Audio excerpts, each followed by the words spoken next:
Welcome to Honeybee. Don't forget to like, subscribe, and hit the bell. Real stories of love, lies, and betrayal, where every truth stings. Let's begin. My name is Spencer.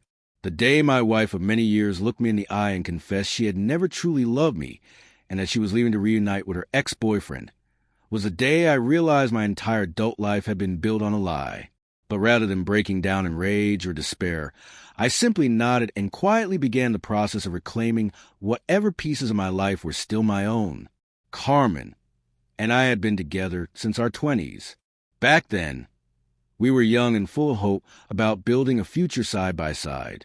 Our only child, our son, had just turned 18 and started his freshman year at State University, leaving Carmen and me to face the so-called empty nest chapter of marriage, supposedly the time to rediscover each other. From the outside, our relationship seemed steady, though admittedly unremarkable, as happens to many long-term couples once the initial spark fades.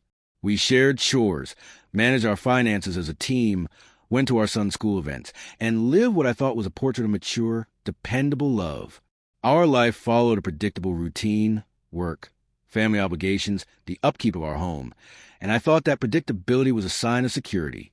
Carmen worked as an office manager at a dental practice, while I had built a career in logistics management that provided steady pay and a reasonable work-life balance. Most evenings we'd have dinner together, watch TV, read, and occasionally talk about the practical details of running our lives.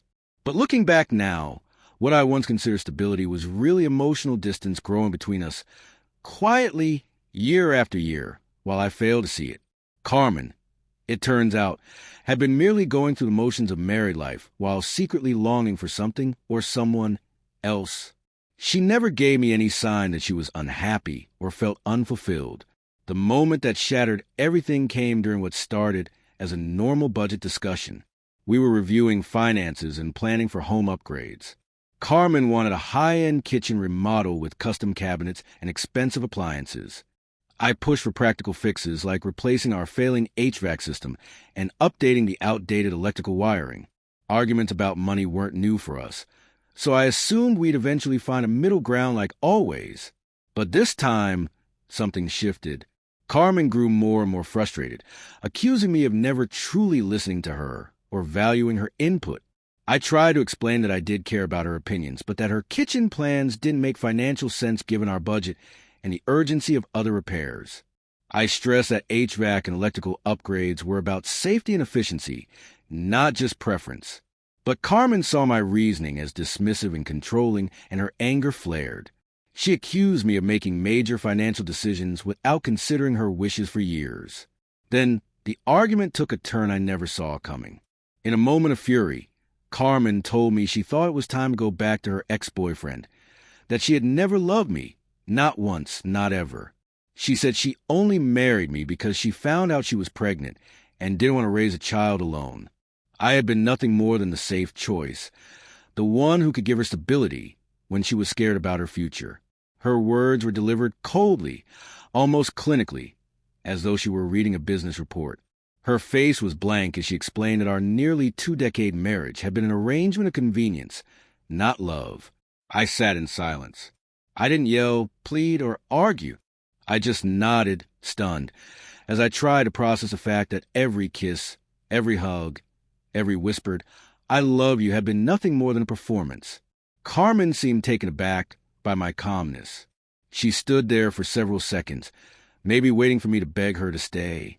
When I didn't, she stormed out, clearly frustrated that I hadn't given her the reaction she expected. That night, I moved into the guest bedroom and lay awake, staring at the ceiling. My mind replayed 17 years of memories, now recontextualized by Carmen's confession. Was anything real? Or had I been living in an illusion? I thought of our son, how this revelation would affect him. He'd grown up believing his parents loved each other and had chosen to build a life together, learning that his very existence had been the reason for a marriage his mother never wanted felt like a cruel betrayal of that belief. Carmen didn't bring up the conversation again in the days that followed. She went about her usual routines, waiting, it seemed, for me to either come to terms with her decision or try to win her back. But she was wrong. Her words didn't just hurt, They freed me. If she had been pretending to love me for 17 years, then our marriage had ended long ago. I was just too blind to notice. Suddenly, so much made sense. Her lingering nostalgia for her ex, the wistful way she spoke of him as her first true love, her subtle detachment over the years. I had always felt uneasy when she reminisced about him, but dismissed my discomfort as insecurity. Now I knew better. By the third day, my decision was made. I didn't try to argue, plead, or start long emotional discussions. Instead, I began researching divorce attorneys. I scheduled a consultation, learned the legal and financial steps of dissolving a 17-year marriage, and started putting a plan into action. I threw myself into work, taking on extra projects to distract myself and build a stronger financial cushion. In my free time, I began journaling about our relationship, writing down moments I had once cherished and now saw in a very different light. I noticed patterns of emotional distance and lack of intimacy that I had ignored for years. When the divorce papers were served, Carmen looked stunned. She claimed she hadn't really meant what she said, that she'd just been angry that night. But I didn't engage. She had spoken her truth, and I wasn't about to let her walk it back simply because she didn't like the consequences. Later, a mutual friend who was also an attorney called me, saying Carmen had asked him to reach out. He said she was devastated, that she had never stopped loving me, that she wanted to try again. I told him calmly and firmly that it was too late. I deserved someone who chose me wholeheartedly, not someone who had settled for me and regretted it for nearly 2 decades. News of our divorce spread quickly and opinions were split. Some said I was being too harsh, that Carmen had just spoken in anger. Others understood that anger often reveals the truth, not the opposite. Our son struggled to process everything. I never told him the full details, not wanting to damage his relationship with his mother. He was sad, of course, but mature enough to accept that we were both adults making our own decisions. As the divorce progressed, Carmen's behavior shifted from casual to desperate. She fought hard, harder than she ever had during our marriage, to stop me from leaving. She tried guilt, nostalgia, even intimacy, believing physical closeness could replace emotional connection. But her efforts only confirmed what I already knew. Her love was conditional, reactive. She wanted me only once she realized she might lose me. One day, during a particularly emotional moment, Carmen broke down and said she had only said those hurtful things to hurt me, but that seeing me withdraw had made her realize she loved me after all. I looked at her calmly and told her I no longer saw my wife when I looked at her. The woman I thought I married never really existed. She had acted out love for 17 years, and that wasn't someone I could trust with my future.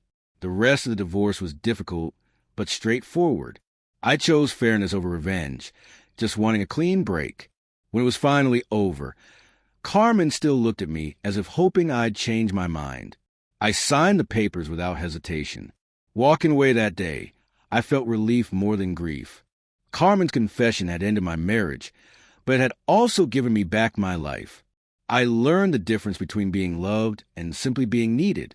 I learned that silence can be more powerful than arguing, and that sometimes the greatest act of self-respect is walking away from someone who undervalues you.